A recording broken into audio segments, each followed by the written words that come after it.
Doyan və doymayan buxar mövzusuna aid belə bir sualın izahına baxaq. Deyilir ki, qapalı qabdakı buxarın təzyiqinin mütləq temperaturdan asılılıq qrafiki verilmişdir.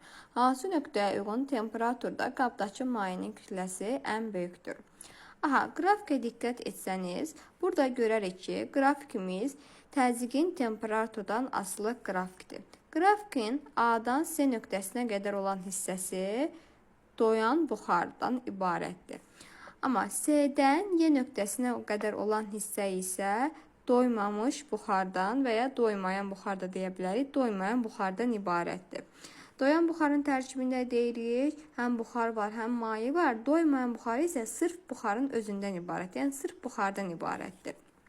Buraya diqqət etsəniz, burada A, B, C. A-dan C nöqtəsinə getdikcə buxarın kütləsi artır, mayenin kütləsi isə azalacaq.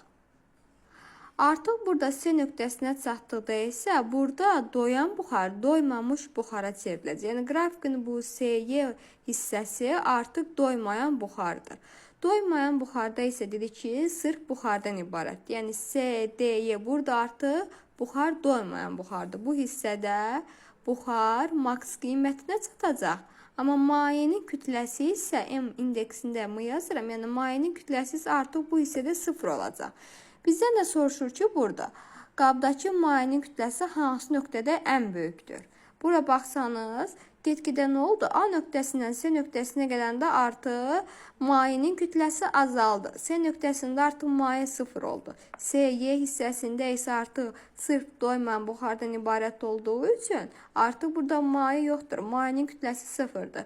Maye maksimum olduğu nöqtə uşaqlar hansı nöqtə olacaq? A nöqtəsi.